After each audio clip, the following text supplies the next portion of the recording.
Mr. Video Games himself, Jeff Keighley, announced the nominees for the 2022 Game Awards. And this is Game of the Year. These nominees are A Plague Tale Requiem, Elden Ring, God of War Ragnarok, Horizon Forbidden West, Stray, and Xenoblade Chronicles 3. So I know there's been some chatter in the Facebook group and Discord, just all in the community. What do you think of these nominees, Adam? Yeah, I think maybe for the first time in a while, I've at least touched all 6 of the Game of the Year. Wow, really? Yeah, I played, I don't know, maybe 10 hours of Xenoblade Chronicles 3, and I was like, I really liked the first one, really liked the second one. I didn't finish the first one because it got to a grinding part, and I just said, okay, I'm not finished this. But I finished the second one, really enjoyed it. Was excited about the third one, but I don't know if it's just where I'm at right now as a gamer, and I don't know. It didn't grab me. Mm-hmm. I played a little bit of Elden Ring. I mean, by a little bit, I played less than 2 hours so that I could refund it on Steam when I bought it for my Steam Deck. And quickly reminded myself why I don't play these type of games. Yeah. And I don't know, maybe one day I'll again buy it on sale for PlayStation 5 or something like that. I was just like, I don't want to spend $60 on this because I know. Right. And especially in that format, it wasn't hitting the spot. So in some degree, I've touched all of these, loved Stray, loved Horizon Forbidden West. I don't know if I talked about that on the podcast. It was one of those games where I enjoyed it, but it didn't like knock your socks off like the first one did. It was just, it took steps forward. It was still really good. I had a lot of fun, but it didn't really grab me.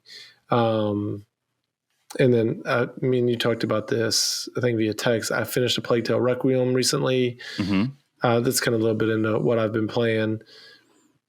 Really, really enjoyed that. And then God of War, I'm playing that right now. I'm only about 5 hours in. So I think it's a great list. If I was the one game that isn't on here that I loved probably the most that isn't on this list is Sifu. That's probably the one where I loved Sifu, man. Sifu got some love in some other categories. I don't have them pulled up right now, but I know Sifu was nominated for a couple, maybe best action adventure game. I think I was listening to the Kind of Funny guys today, even they were talking about how it didn't even get nominated for best art direction, which is kind of crazy because just the art direction of that game, when you're walking into different places like the club, the museum at the end, you're like, man, this game looks awesome. And so it's tough competition. Even just looking at the 6 games that are nominated for Game of the Year and thinking about the art direction in those games, it's like, well, they all have killer art direction. I would probably on my personal list put Sifu above Stray. Mm-hmm. I enjoy in Stray. Art direction or Game of the Year. Just Game of the Year, even. Okay. In art direction, probably. Mm-hmm. That's just how high I think of Sifu. But I think highly of Stray too. I really enjoyed that game. I mean, I love Stray. Much fun. Yeah, I've sung the praises here on the show.